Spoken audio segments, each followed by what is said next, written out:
오늘도 복되고 거룩한 날 허락하셔서 연약한 저희들의 마음이 세상에 빼앗기지 아니하고 주님 전에 나와서 주의 성을 찬양 드릴 수 있도록 인도하여 주시는 진심으로 감사를 드립니다. 아버지, 저희들 먼저 택함 받았사오니 소금과 빛의 역할을 잘 감당하여서 아버지께 쓰임이 드는 통로가 되게 하시고 도구가 되게 하옵소서. 주님, 이 시간에는 우리 에덴 제단의 양들을 위하여 귀하신 목사님 말씀을 선포하시려고 강건한 모습으로 세워주신 은혜 감사를 드립니다. 주님, 항상 장중에 붙들어 주시고 말씀에 예리한 검도 7배나 더하여 주셔서 우리 에덴 제단 양들을 이끌고 나갈 때에 피곤치 않도록 건강의 축복을 허락하여 주실 줄을 믿습니다. 정말 에덴 제단 양들이 아버지 하나님 목사님의 말씀을 듣고 푸른 초당 쉴만한 물가로 인도하여 주시는 목사님 말씀에 아멘으로 화답할 수 있는 우리 교우님들이 다 될 수 있도록 주님 인도하여 주시옵소서. 아버지, 특별히 우리 교회는 연로하신 권사님들 어르신들이 많이 있습니다. 정말 아버지, 저들이 연약하여서 때로는 병원에 입원해 계시는 교우님도 계십니다. 아버지 하나님께서는 능치 못할 일이 없음을 믿습니다. 12해를 혈루증으로 앓는 여인도 아버지, 내가 저 예수님의 옷자락만 만져도 나음을 입겠다는 그 강한 믿음이 있었기에 나음을 12의 혈루증이 나음을 입었음을 고백합니다. 주님, 저희들에도 강한 예수님의 능력을 믿고 예수님의 옷자락을 붙잡고 치료함 받을 수 있는 우리 교우님들이 될 수 있도록 주님 인도하여 주시옵소서. 아버지, 이 근동마을에는 볼 때에 정말 죽어가는 영혼들이 너무나도 많습니다. 그러나 우리가 복음을 전하여서 저들의 영혼을 구원시키려고 하지만 정말 저희들의 입술이 너무나도 주의 복음을 전할 때는 의둔하여서 연약한 자리에 이르고만 해요. 주님, 저희들의 믿음 없음을 불쌍히 여겨주시고 항상 독수리와 같이 높이 날을 수 있는 믿음을 허락하여 주셔서 저들을 구원시킬 수 있도록 인도하여 주시옵소서. 아버지, 이 세상이 정말 풍요롭습니다. 먹을 것도 너무나도 풍성합니다. 입을 것도 풍성합니다. 그러나 아버지의 말씀을 읽지 못하고 마시지 못하고 먹지 못하여서 굶주리고 헐벗고 메마른 저 영혼들을 아버지여 저희들에게만 맡겨두지 마시옵시고 저들의 굳은 마음을 녹여주시고 움직여주셔서 주님 품으로 돌아올 수 있는 그날이 속히 올 수 있도록 인도하여 주시옵소서. 아버지, 육신이 역하여서 호소하는 안타까운 영혼들 아버지 하나님 보살펴 주시옵소서. 우리 주님께서는 아프게 하시다가도 고치시고 상하게 하시다가도 싸매신다고 말씀하셨사오니 주님을 믿고 몸이 불편하여서 연약한 자리에 이르지 아니하도록 주님 도와주시옵소서. 아버지, 또한 우리들에게 아버지 서로가 서로를 사랑하라고 말씀하셨사온데 사랑하지 못할 때가 너무나도 많이 있습니다. 7번씩 70번이라도 용서하라고 말씀하셨사온데 용서하지 못하고 70번을 헐뜯으려고 하지는 않았는지 이 시간 돌아보게 하시고 저희의 부끄러움을 십자가 뒤에 감춰주셔서 주님의 말씀대로 순종하며 살아갈 수 있는 자녀들이 주님 말씀대로 내 이웃을 내 몸과 같이 사랑하라고 말씀하셨사오니 내 이웃을 사랑하여서 정말 이 자리가 차고 넘치도록 전도할 수 있는 또한 능력도 허락하여 주시옵소서. 아버지, 이 시간에 우리 목사님 말씀 선포하실진데 아버지 하나님 선포되어질 때마다 아버지 병든 자에게는 라파의 말씀이 되게 하시고 아버지 무엇을 준비하는 자에게는 여호와의 이레의 말씀이 되게 하셔서 응답받고 돌아갈 수 있는 우리 교우님들이 다 될 수 있도록 인도하여 주실 것을 믿사옵고 우리 주님 예수님 이름 받들어 기도드리옵나이다.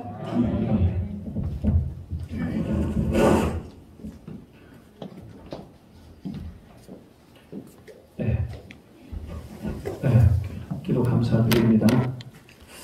오후예배 때 기도하시는 분들은 오늘 우리 권사님 같이 제일 앞자리에 이렇게 앉아 계시기 바랍니다. 뒷자리에 나오지 마시고 제일 앞자리에 그에 어떻게 보면 기도하는 자리도 있어요. 원래 이 앞자리까지는 아니더라도 제일 앞자리에 앉아 계시다가 기도 순서가 오시면 그때 바로 기도하도록 그렇게 하겠습니다. 무슨 말인지 아시겠죠? 네. 뒤에 앉지 마시고 제일 앞자리에. 자, 오늘 신학의 파노라마 세 번째 시간이죠. 오늘 말씀 보겠습니다.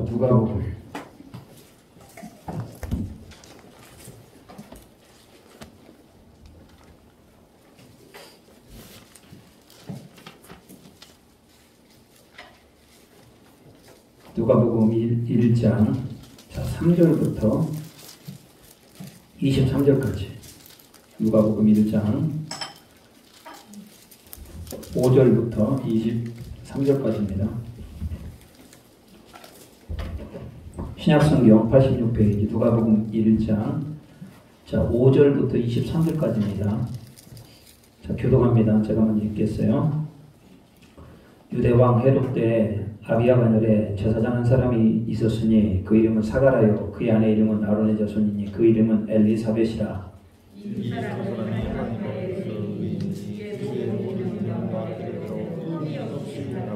엘리사벳이 잉태를 못함으로 그들에게 자식이 없고 두 사람의 나이가 많더라. 마침 사가랴가 그 하늘에 제사장의 전례를 따라 제비를 뽑아 주의 성전에 들어가 분향하고 모든 백성은 그 분향하는 시간에 밖에서 기도하더니 주의 사자가 그에게 나타나 향단 우편에 선지라. 사가랴가 보고 놀라며 무서워하니 천사가 그에게 이르되 사가랴여 무서워하지 말라. 너의 간구함이 들린지라. 내 아내 엘리사벳이 내게 아들을 낳아주리니 그 이름을 요한이라 하라. 너도 기뻐하고 즐거워하시오. 많은 사람도 그의 태어남을 기뻐하리니 이는 그가 주 앞에 큰 자가 되며 포도주나 독한 술을 마시지 아니하며 모태로부터 성령의 충만함을 받아 이스라엘 자손을 주곧 그가 또 엘리야의 심정과 능력으로 주 앞에 먼저 와서 아버지의 마음을 자식에게 거스르는 자를 의인의 슬기에 돌아오게 하고 주를 위하여 세운 백성을 준비하리라. 사가랴가 천사에게 이르되 내가 이것을 어떻게 알리요 내가 믿고 아니면 나이가 많으니까. 천사가 대답하여 이르되 나는 하나님 앞에 서 있는 가브리엘이라. 이 좋은 소식을 전하여 내게 말하라고 보내심을 받았노라. 그러나 이 일이 되는 날까지 내가 말 못하는 자가 되어 의인이 말 못하리니 이는 내가 내 말을 믿지 아니하노니와 때가 이르면 내 말이 이루어지리라 하더라. 백성들이 사가랴를 기다리며 그가 성전 안에서 지체함을 이상히 여기더라. 그가 나와서 그들에게 말을 못하니 백성들이 그가 성전에서 환상을 본 줄 알았더라. 그가 몸짓으로 뜻을 표시하며 그냥 말 못하는 대로 했더니 같이 읽겠습니다. 그 직무의 날이 아뎀의 집으로 돌아가니라. 아멘. 자, 오늘 이제 본격적으로 이제 신약의 파노라마를 좀 하기 시작하는데 잠깐 좀 살펴보도록 하겠습니다. 어려울 수도 있는데요. 한번 보면 좀 더 나을 겁니다. 자, 신약 성경은 집을 세우는 것 같다. 기초, 우리는 신약 성경의 기초를 역사서라고 봅니다. 역사서는 뭐가 있다고요?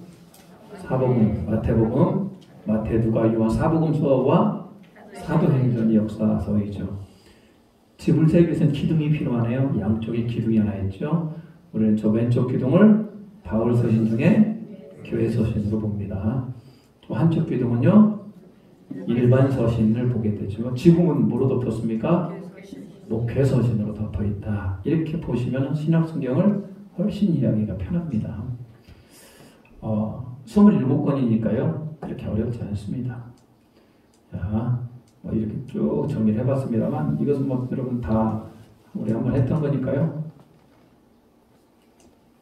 자, 이렇게 쭉 성경을 쭉 채워놓으시면 되겠습니다. 마태복음부터 요한계시록까지 어떻게 다 외우십니까? 창세기 출애굽기 노래로 외우십니까? 누구는 그 노래 장세기 하시더라고요.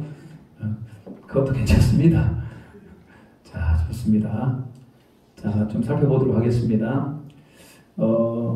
신약과 구약 사이에 이렇게 열강들이 있었습니다. 열강길이. 그 중에 대표적인 열강, 원래 열강은 누구부터 시작합니까? 이 애굽이 이집트부터 시작했죠. 두 번째 열강이 누굽니까? 아수르. 세 번째 열강은요? 바벨론. 네 번째 열강은 바사. 가만히 보니까요, 이 티그리스, 유브라테스 이 강을 중심으로 상당히 많은 문명이 발달했네요. 딱 봐도 문명이 발달하기 좋게 생겼잖아요. 두 강이 흐르고 큰 바다가 있고. 마찬가지 애굽도. 이쪽에 보면요, 뭐가 있습니까? 헬라가 있고 이쪽에 로마가 있습니다. 지도가 작아서 좀 더 크게 보면요, 자, 로마는 여기고 헬라는 이쪽입니다. 자, 로마는 이쪽, 헬라는 이쪽. 자 보세요. 여기서 제가 문제를 좀 알다 보면 나중에 아수르, 바벨론, 바사를 누가 무너뜨린다고 했습니까? 헬라가 무너뜨리죠. 그리고 그 헬라는 로마가 무너뜨리죠. 헬라가 먼저 어디부터 무너뜨렸으면, 로마부터 무너뜨렸으면 참 좋았지 않겠습니까? 나중에 누구한테 당하니까요? 로마에게 당하잖아요. 헬라는 로마를 먼저 무너뜨렸으면 좀 더 좋은 나라가, 그리고 나라가 오래 갔을 건데, 헬라는 여기를 쫙 잘라가지고 동진전책이라고 해서 헬라는 이쪽 오른쪽으로 갑니다. 로마는요, 왼쪽으로 갑니다. 무슨 말인지 아시겠죠? 이렇게 강한 두 나라가 붙지를 않아요. 나중에 이제 로마가 엄청 커지고 난 다음에 로마가 헬라를 정복하게 되죠. 좀 간단히 넘어가도록 하겠습니다. 이 정도는 알아야 되네. 아수르 딱 두 개만 아시다. 자, 아수르의 사르본 이사가 북이스라엘을 멸망시키고, 아수르는 누구한테 멸망당한다? 바벨론. 여러분 그건 아시겠죠? 이건 아셔야 돼.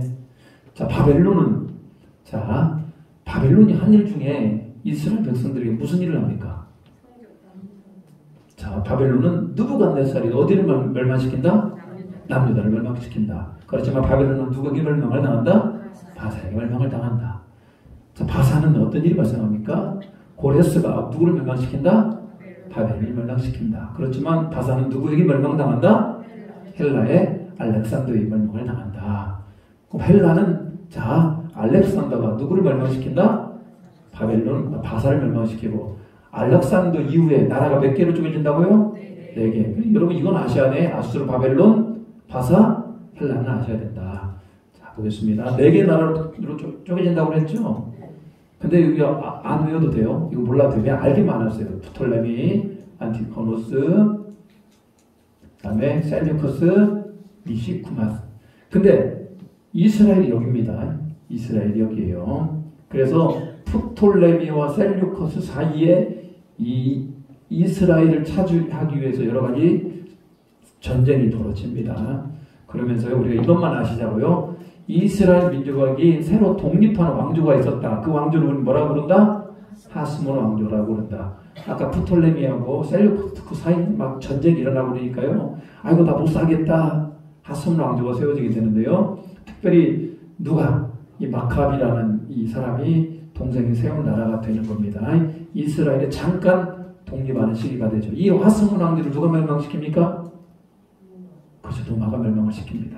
하스몬 왕조는 폼페이 장군에서 멸망을 당하게 되고, 로마에서 임명한 대왕이 누굽니까? 헤롯이 이스라엘을 통치하게 되죠. 그래서 여러분, 헤롯은 어디 출신이다? 에돔 출신이다. 로마 정복으로 나보아를 얻었고요. 잔인했습니다. 하스몬 가만히 놔두겠어요? 이거 어떻게 가만 놔둡니까? 가만히 안 두고, 심지어 누구도 죽였다? 자기 아들도 죽였죠. 권력이라는 게 무서워요. 자기 아들도 권력을 넘보면 죽입니다. 이 헤롯, 그냥 저희는 헤롯 대왕이라고 표현하는 이유는 뭐냐면, 이 헤롯 자식들이 다 이름이 뭡니까? 다 헤롯이에요. 헷갈리잖아. 그러니까 그냥 이 원 뿌리에 이 사람을 우리는 뭐라고 부르자? 헤롯 대왕이라고 부르는 겁니다. 아시겠죠? 헤롯 대왕이다. 이때 누가 탄생한다? 예수님이 탄생을 하게 됩니다. 자, 헤롯 대왕이 죽고 난 다음에 그의 아들 안디바, 아켈라오, 빌립, 누사니아로 또 이스라엘 4개로 분리가 되네요. 자, 헬라, 이스라엘, 로마로 가는 이스라엘 역사 아시겠죠? 헬라, 나라에 잠깐 독립을 합니다. 누구에 의해서? 유다. 마카비 동생 유다에 의해서 잠깐 독립을 합니다. 그렇지만 결론적으로 누구의 멸망을 당한다? 로마에게 멸망을 당한다. 이때 형성된 정치 그룹이 있습니다. 헬라 시대 때. 이쪽은 여당. 그래도 국가에 사는 일에 그래도 이 헬라나 이스라엘 로마 정부가 하는 일에 적극적으로 동참했던 사람들. 아니다. 우리는 끝까지 동참하지 못하겠다라고 하는 사람으로 정치적으로 좀 갈립니다. 특별히 헬라 시대 때 여당 쪽에 있었던 사람들이 누구다? 산헤드린 공회. 이 사람들 몇 명으로 구성되어 있습니까? 70명에서 72명으로 구성되어 있어요. 이스라엘 유대 나라의 최고의 의회기관입니다. 산헤드린 공회에서 결정하면 되는 겁니다. 아시겠죠? 그렇지만 산헤드린 공회에서도 안 되는 게 있었어. 뭐가 안 됩니까? 사람을 죽이는 건 안 돼요.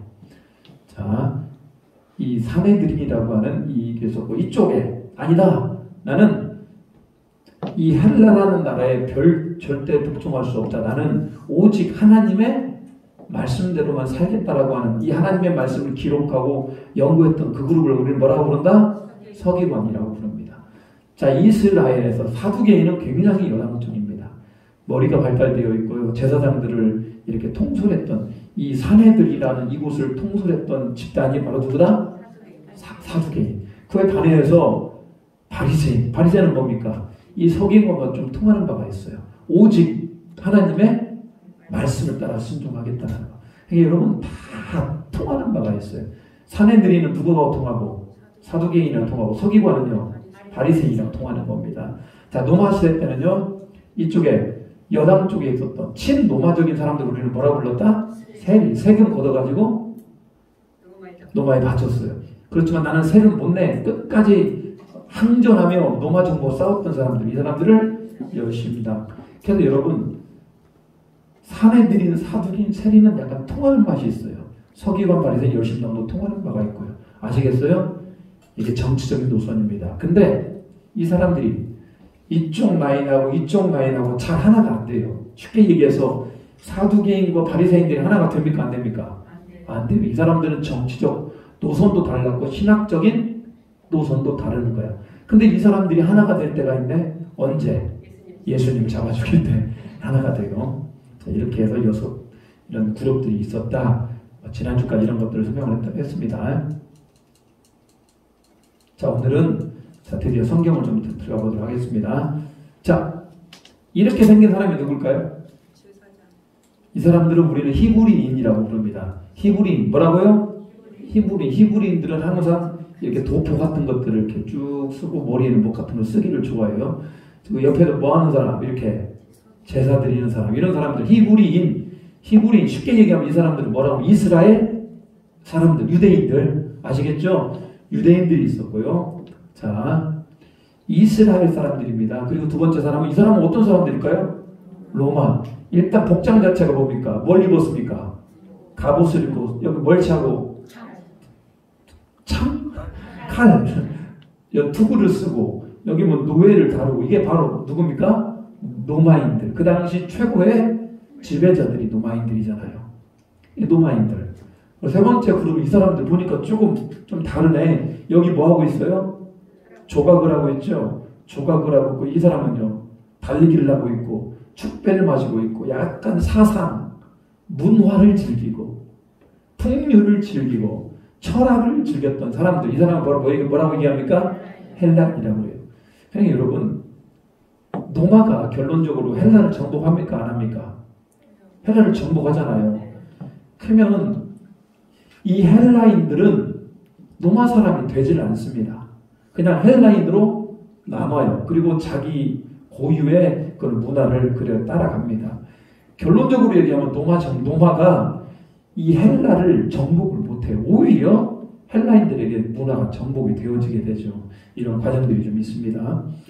자, 히브리인, 로마인, 헬라인 이 뚜렷한 차이가 있습니다. 제가 뭔 얘기를 하려고 그러냐?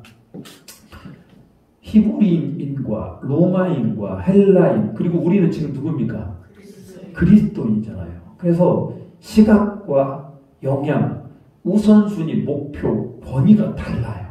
사람들의 특징이. 그러지 않겠습니까? 우리나라 사람하고 일본 사람하고는 좀 비슷할 수 있어요. 우리는 같은 동양 계열이니까. 우리나라 사람하고 저 미국 사람하고 저 아프리카 사람하고는요 다를 수 있잖아요. 그래서 우리 히브리인, 노마인, 헬라인, 그리스도인이 뭐가 다른가 좀 보겠습니다. 시각, 히브리인의 시각은 어디에 있을까요? 시각은 어디 있을까? 그냥 간단해요. 현재, 미래, 과거. 히브리인들은 지나치게 과거 중심적이에요. 그래서 히브리인들은 그 옛날에 우리 조상이 만났던 하나님. 그러니까 꼭 히브리인들은 그러니까 유대인들은 뭘 강조해? 구약성경. 그 옛날의 조상의 하나님. 영향은 굉장히 이 사람들은 뭐다? 감성적입니다. 우선순위는요. 종교 중심적, 더 엄격하게, 더 정확하게 말하면 하나님 중심적이고 목표는요. 전통, 권위는 최고의 권위는 어디가 있습니까? 율법에 가요.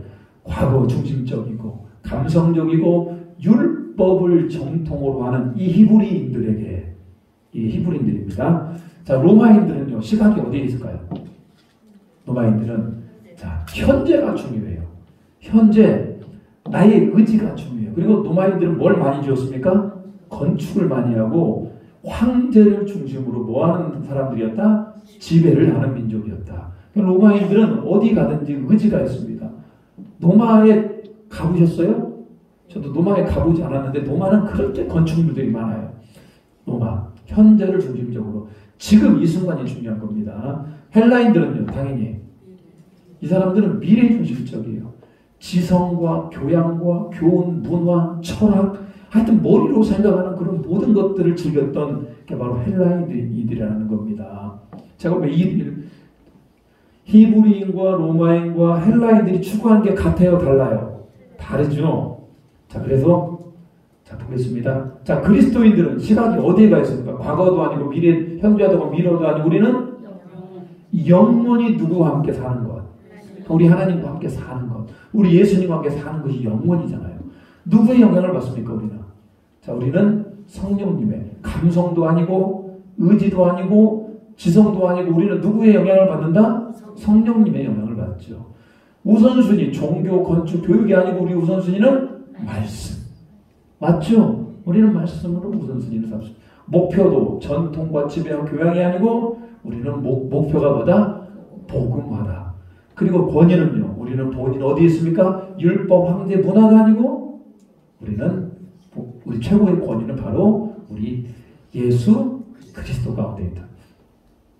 보니까 여러분 그런가 보다라고 얘기를 하죠. 자, 왜 이런 얘기를 하려고 그러냐면 여러분 오늘 정확히 좀 알아주셨으면 좋겠어. 왜 복음서가 굳이 몇 개야 돼? 왜 4개 해야 돼? 마태, 마가, 누가, 요한. 내용도 봤더니 그게 그 내용이잖아요. 제가 어떤 청년을 가르쳤는데, 어떤 대학생들을 가르쳤는데, 이 사람들이 이제 예수를 처음 믿기 시작을 한 겁니다. 이 두 사람이 연인이었는데 예수를 믿기 시작을 해가지고 이 사람들이 성경책을 샀어요. 그래서 이제부터 성경을 읽기 시작을 하는 거야. 마태복음 막 읽었습니다. 마태복음 하여튼 뭔 말인지 모르게 읽었어. 근데 마가복음을 딱 읽으려니까 이상한 거야. 왜 이상했을까요? 어디서 많이 본 내용이 또 나온 거야. 그래갖고 이 사람들이 서점으로 책을 바꾸러 가려고 했어. 뭐 한 줄 알고? 잘못된 줄 알고. 그런 일이 또 있어요. 성경책이 잘못된 줄 알고 바꾸러 가려고 해서 앞에 나왔던 내용이 또 나오니까.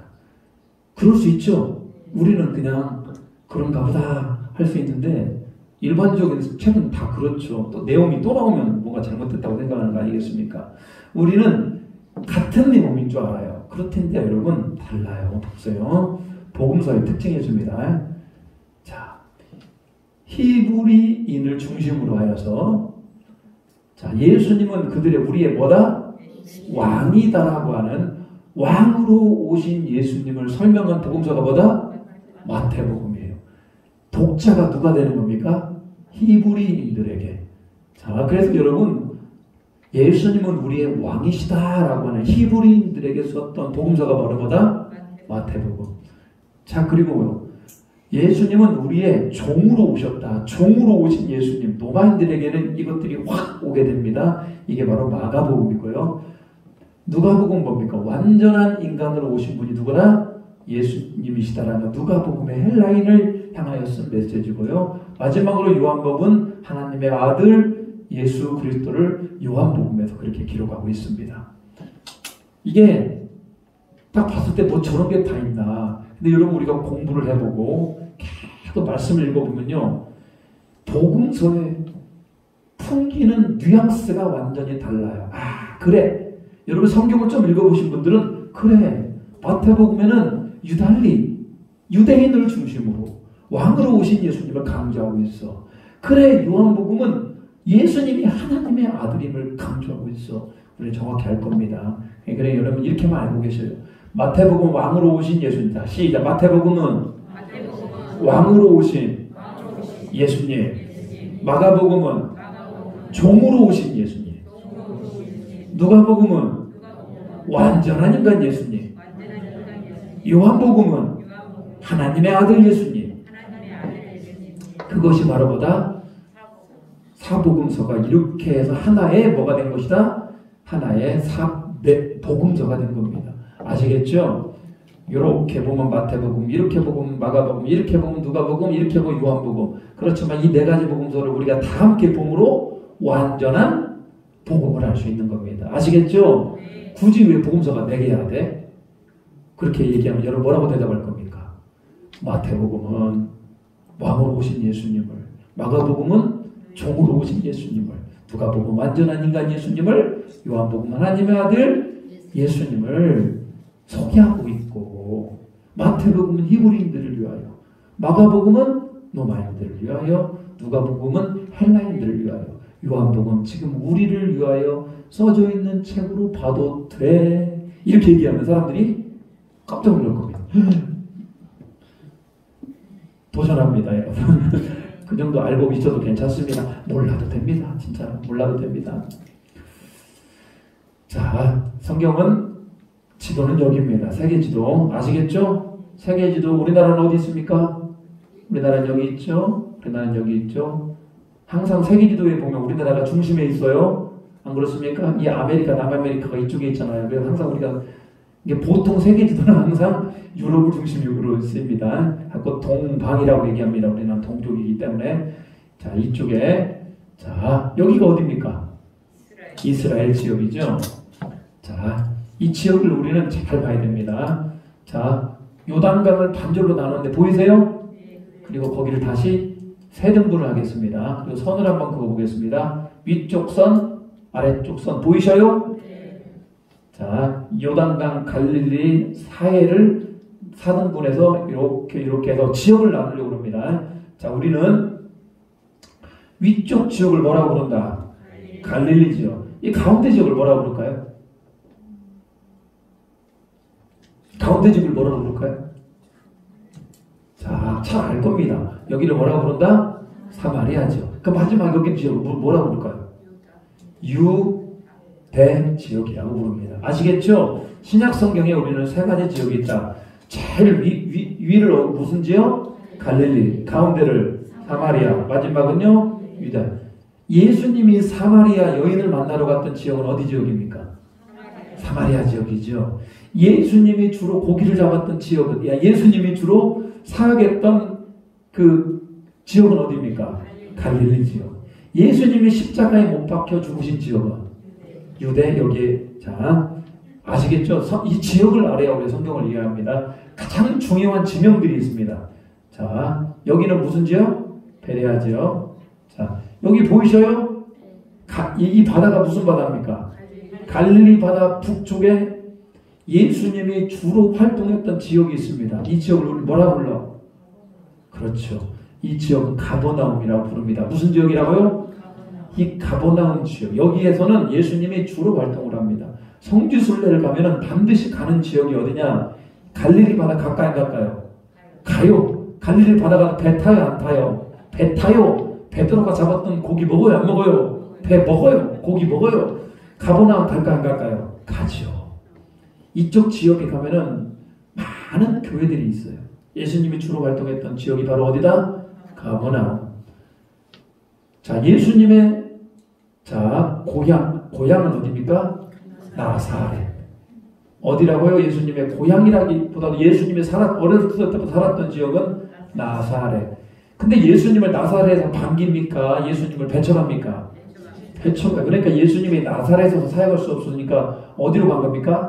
가버나움으로 갔죠. 이때 갈릴리 바다에서 고기를 잡던 사람들, 베드로, 요한, 야고보, 안드레 이런 사람들을 다 이 갈릴리 바다에서 예수님의 제자가 된 거죠.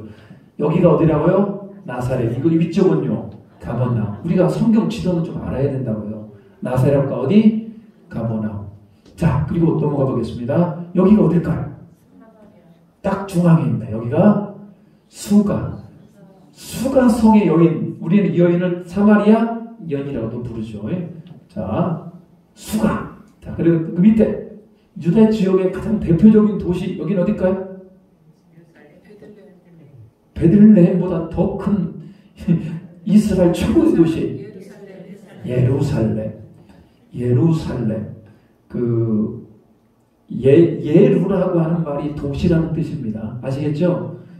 살렘이라는 뜻이 뭘까요? 좀 비슷한 말이지. 샬롬. 그러니까 이거는 샬롬이라는 뜻인데 평화라는 뜻이에요. 평화의 도시. 예루살렘 뭐라고요? 평화의 도시죠. 근데 예루살렘이 평화롭지가 않아요. 이슬람과 천주교와 기독교가 그냥 뿐만이 아니라 엄청나게 많은 어떤 이런 것들이 공존해 있습니다. 예루살렘 남쪽에 예수님이 태어난 곳, 거기 어디입니까? 여기가 베들레헴. 그래서 여러분 우리 신약 성경을 하면서 최소한 지역은 좀 알고 계시라고. 위쪽 지역은 무슨 지역? 갈릴리 지역. 가운데 지역은요? 사마리아 지역. 남쪽 지역은요? 유대 지역. 도시는 5개는 알잖아요. 갈릴리 지역의 대표적인 도시, 예수님의 고향 어디? 예수님이 주로 활동했던 지역이 어디? 가버나움. 사마리아에서 중심에 있었던 도시는 수가. 남유대 지방의 최고의 도시는 예루살렘. 예수님이 태어난 곳은 베들레헴. 오늘 5개 지도. 이 지도는 여러분 눈 감고도 딱 찍을 줄 알아야 돼요. 가버나움 탁탁탁 그렇게 할 수 있으면 여러분 엄청 좋겠다 이 말입니다. 지도를 알아야 뭐가 보인다? 성경이 보이죠. 성경에서는 예수님이 가버나움에서 사마리아를 거쳐 예루살렘을 갔다고 하는데 이게 뭔 말입니까? 보통 유대인들은 사마리아 지역을 지나가지를 않아요. 왜? 사마리아 지역을 뭐라고 여깁니까? 이방인.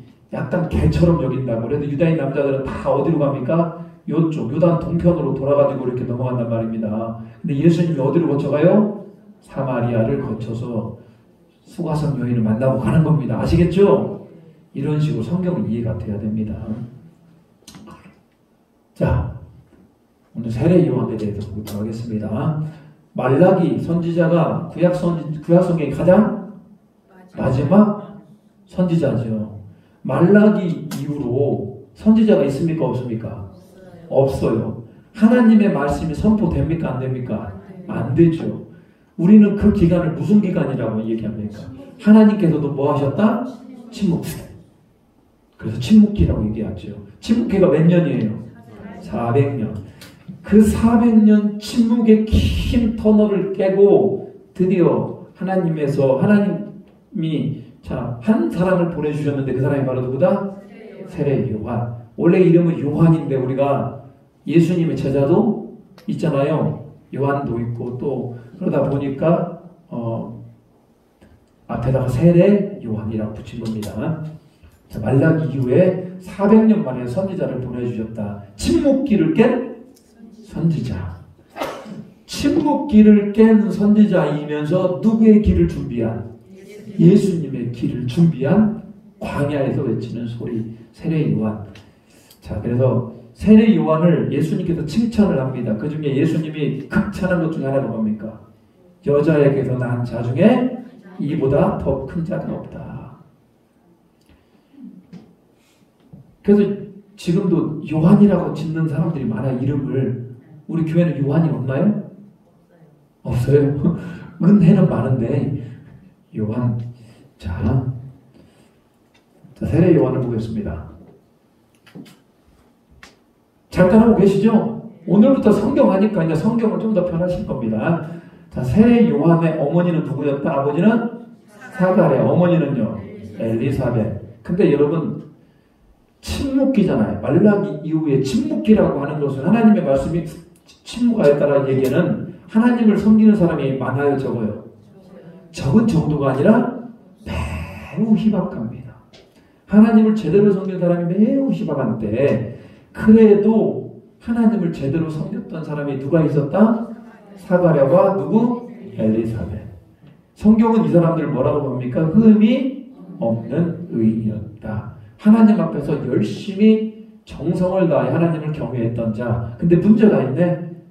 나이가 많았지만 누가 없었다? 자식이 없었다. 근데 여러분 지금은 자식이 없는 분들이 많아요. 지금은 이제 임신을 하고 싶어도 안 되는 분도 많고 그렇습니다만 구약 시대는 자식이 없다라고 하는 의미가 뭔지 아세요? 하나님이 뭘 받은 자? 저주받은다. 그래서 여호와의 상급이 뭐였습니까? 자녀들이었어요. 여호와의 상급, 여호와께서 받는 복이 하나님께 받는 복이 자녀였는데 아니 이렇게 흠이 없고 의인이었는데 뭐가 없다? 자녀가 없다. 이거 뭐 좀 안 맞잖아요. 안 그래요? 뭐 좀 안 맞잖아요. 여러분 우리는 결과로 사람을 판단하면 안 됩니다. 뭐로 사람을 판단하면 안 된다? 결과로. 네가 망했어. 망한 것이 하나님을 잘 섬기지 않아서 망한 게 아니라고요. 모르는 거예요. 아시겠어요? 결과로 사람을 평가하는 것이 아니라 우리는 과정으로 평가하시기 바랍니다. 뭐로 평가하라고요? 사가랴와 엘리사벳이 자식이 없었기 때문에 믿음이 없다? 그렇게 하면 안 된다니까요. 믿음이 많음에도 불구하고 흠이 없음에도 불구하고 자식이 있을 수 있어요? 없어요? 자식이 없을 수도 있는 겁니다. 그렇지만 자 사가랴는 직분이 뭡니까? 제사장입니다. 분향할 때 누가 찾아와요? 가브리엘 천사가 찾아오죠. 이 가브리엘이라고 하는 이 사람은 이 사람이래. 이 천사는 특별히 무슨 소식을 많이 전해주었어요? 좋은 소식. 천사 중에서도 좋은 소식을 많이 전해주는 천사는 누구다? 가브리엘. 여호와의 군대를 이끌었던 천사는 미가엘. 아시겠죠? 미가엘. 이런 식으로 좀 나뉩니다. 자, 천사가 와서 누구를 약속합니까? 아들을 약속하죠. 이 아들은 주 앞에서 뭐가 될 것이다? 큰 자가 될 것이고 그 아들은 누구의 심정을 가질 것이다? 엘리야의 심정을 가질 것이다. 근데 말라기 선지자에게 하나님께서 예언을 주셨어요. 내가 너희에게 누구와 같은 자? 엘리야와 같은 자를 보내주겠다라고 얘기했죠. 말라기 선지자가 예언을 했던 그 예언자가 그 예언이 몇 년 만에 이루어집니까? 400년 만에 누구를 통하여서? 세례 요한을 통해서 이루어지게 되죠. 하나님의 약속이 금방 이루어졌으면 좋겠어. 근데 몇 년 걸렸어요? 400년. 우리는 여러분 내 자녀를 위해서 막 기도해요. 하나님 내 자녀가 구원받게 해주시고 하나님의 사람이 되게 해달라고. 근데 살아 생전에 내 자녀가 예수 믿는 꼴을 못 봤어요. 그럼 끝난 겁니까? 아니죠. 장례식을 통해서 뭐 할 수 있고 다시 한번 그 자녀가 예수를 영접할 수 있고 살다가 어느 때 하나님의 은혜로 다시 한번 하나님께 돌아올 수 있더라는 겁니다. 우리는 그렇게 항상 우리는 우리의 관점으로 빨리 응답이 됐으면 좋겠어요. 근데 하나님의 시계는 느릴 때도 있어요. 정말로 느릴 때도 있어요. 그래서 우리는 항상 관점을 누구의 관점으로 가져라? 하나님의 관점으로 가져야 됩니다. 자, 이 아이의 이름을 뭐라고 불러라? 요한이라고 부르라. 근데 여러분 요한인데 요한이 누구에게 세례를 베풉니까? 예수님에게 세례를 베풀죠. 그래서 여러분 정확한 명칭은 뭐냐? 세례자 요한입니다. 세례 요한이라고 하면은 조금 해석이 좀 분분하기도 해요. 세례를 받은 요한인가? 아니면 정확한 건 뭐라고 표현하는 게 맞다? 세례자 요한. 그렇지만 한국 교회는 그냥 세례 요한으로 통일해서 쓰고 있습니다. 아시겠죠? 원래는 나이가 많았는데 아이를 임신할 수 있습니까? 없습니까? 여러분, 우리 알잖아요. 이미 아이를 낳을 수 없는 사람이 아이를 낳는다는 우리는 그걸 뭐라고 표현합니까? 기적. 하나님께서 기적을 베풀어 주셨어. 그래서 세례 요한이라는 아들을 낳게 되죠. 구약 성경에 아들을 낳을 수 없을 만큼 이미 노쇠한 여인과 그 남편이 있었어요. 아브라함과 사라. 그렇죠. 하나님의 약속에 따라서 그의 아들 이삭을 주셨던 것처럼 오늘 누굴 주셨다? 요한이라고 하는 이 든든한 선지자, 든든한 하나님의 사람이 나오게 됩니다. 세례 요한이 이 땅에 와서 가장 많이 외쳤던 메시지가 뭡니까? 회개하라, 천국이 가까이 왔다. 네. 자, 6개월 뒤에 한 여인에게 천사가 찾아갑니다. 이 여인이 누굴까요? 마리아죠. 이 여인은 남자를 알지 못합니다. 이 여인은 누굽니까? 마리아입니다. 이 여인은 어디에 사는 여인입니까? 갈릴리 지역 아시죠? 갈릴리 지역에 어디에 사는 처녀나? 나사렛 사는 처녀이고 누가 찾아옵니까? 가브리엘 천사. 이 천사가 누구 찾아갔어요? 사가랴를 찾아갔던 그 천사가 몇 개월 뒤에? 6개월 뒤에. 이미 세례 요한은 잉태하여서 엄마 뱃속에 몇 개월째? 6개월째. 자, 그리고 예수님의 탄생 소식을 전합니다. 그 처녀 마리아에게 뭐라고 얘기합니까? 보라, 네가 잉태하여 아들을 낳을 것이다. 그리고 그 이름을 뭐라고 해라? 예수라고 하라. 근데 마리아는 그걸 믿음으로 그 소식을 받아요. 이 여자가 대단하죠? 아니, 자기가 남자를 알아야 몰라요. 남자를 모르는 여자야. 누구하고 약혼을 했어요? 요셉과 약혼을 했습니다만 아직 부부는 아니에요. 남자를 전혀 모르는데 예수님의 탄생, 자기에게 하나님의 아들이 탄생할 거에 대해서 믿음으로 받아요. 그렇게 마리아가 믿음으로 받을 수 있었던 가장 핵심 인물이 누구였을까요? 누구 때문에 이걸 믿게 됩니까? 그렇지. 엘리사벳과 사가랴. 이 사람들은 이미 아기를 낳을 수 있는 나이가 넘었잖아요. 근데 하나님의 천사의 메시지 가운데 이들이 임신한 소식을 알게 됩니다. 왜? 마리아와 사가랴는 먼 관계였기 때문에, 친척 관계였기 때문에, 하나님이 하시면 하는구나라고 마리아는 이미 알고 있었습니다. 가브리엘 천사가 와서 자기에게 그런 얘기를 하니까요. 그것을 뭘로 받을 수 있었다? 믿음으로 받을 수 있었다. 그러니까 여러분 같은 믿음으로 받을 수 있겠습니까? 없겠습니까? 힘들지 않겠습니까? 그러니까 마리아가 믿음의 여인이라는 얘기가 맞아요? 안 맞아요? 마리아는 여러분 믿음의 여인이에요. 그래서 이 마리아라고 하는 이 여인을 천주교에서는 지나치게 높여버리죠. 이쪽에는 누구의 상을 만들어 놓고 마리아 상을 만들어 놨고 이쪽에는 예수님 상을 만들어 놓죠. 마리아 상이 그렇게 예수님의 어머니가 누구기 때문에 마리아, 육신의 어머니 마리아를 막 그냥 높여버립니다. 천주교가. 그러니까 우리는 그걸 뭐라고 얘기합니까? 이단절이다. 그런 건. 아무리 마리아의 몸을 통해서 왔지만 마리아는 여전히 누구다? 인간이다. 인간. 자, 그렇지만 마리아는 믿음이 어떤 여자였다? 대단한 여인이었다. 아시겠죠? 믿음으로 그 소식을 받게 되죠. 잘 따라오고 계시죠? 이건 뭐 너무나 쉬운 이야기니까요. 자, 그 마리아의 남편이 될 사람이 누구였습니까? 요셉이었죠.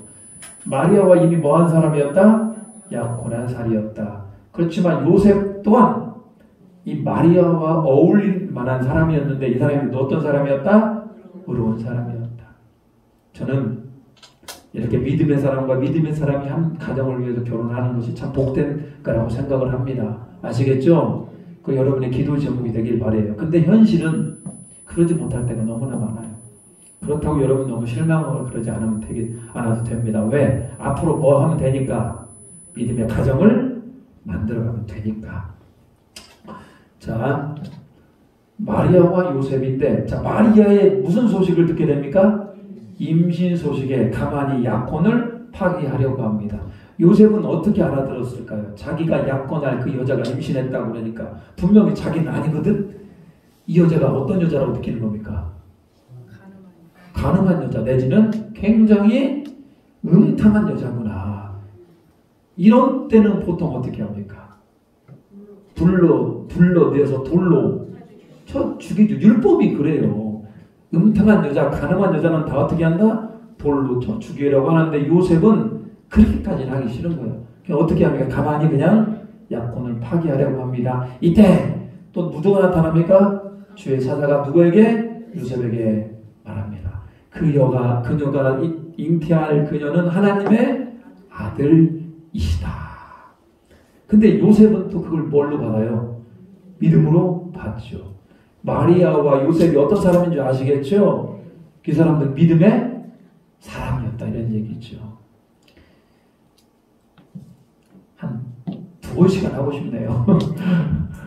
자, 이렇게 해서 마리아와 요셉이 약혼한 상태에서 갑자기 로마 황제는 고향에 내려가서 호적, 주민등록을 하라고 그럽니다. 마리아와 요셉은 고향이 어디예요? 요셉의 고향이 어디입니까? 아니, 마리아와 요셉은 지금 나사렛에 살고 있습니다만 요셉의 고향은 어디예요? 베들레헴이라는 곳입니다. 아까 지도 보셨어요? 베들레헴은 어디입니까? 유대 땅 예루살렘 밑에 밑에 베들레헴까지 이동을 하게 되고 이렇게 호적을 하게 되죠. 이때 베들레헴에 왔는데 그 마리아의 배가 얼마나 남산만해졌죠. 아이가 나올 지경이었습니다.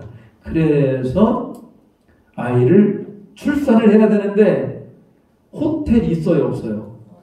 호텔 없어요. 여관 있어요. 여관도 아니고 어디에서? 말이 됩니까? 안 됩니까? 왜 예수님을 태어나는데 하나님은 저렇게 했을까? 이런 그 생각 안 해보셨어요? 여러분 너무하잖아요? 좀 이렇게 호텔 좀 VIP실로 좀 해도 되잖아요. 아니면 어떤 뭐 믿음 좋은 사람 그 집으로 좀 인도해서 예수님이 좀 태어나면 안 됩니까? 오늘 예수님은 이렇게 태어나도록 하나님께서 일부러 이렇게 인도하는 것들을 보게 되죠. 예수님은 지극히 낮은 자의 모습으로 오셨다 이런 얘기죠. 무슨 말인지 아시겠죠? 예수님이 그 어느 곳도 아니고 지극히 낮은 곳 마구간에 태어난 사람 있어요, 없어요? 거기야 옛날에는 밭에서 이러다가 아기가 태어나기도 하고 그랬다고 그럽니다만 진짜로 그랬나요? 하여튼 마구간에서 태어나게 됩니다. 이게 우리 죄를 위하여 오신 하나님의 아들 예수님의 탄생이었더라는 겁니다. 아시겠죠? 오늘 우리 여기서 배울 점, 우리 예수님이 이렇게 낮아졌던 것 좀 우리도 뭐 합시다? 낮아집시다. 낮아져야 돼요. 하여튼 내가 낮아져야만이 우리는 하나 될 수 있고 화목할 수 있습니다. 같이 한번 기도합니다.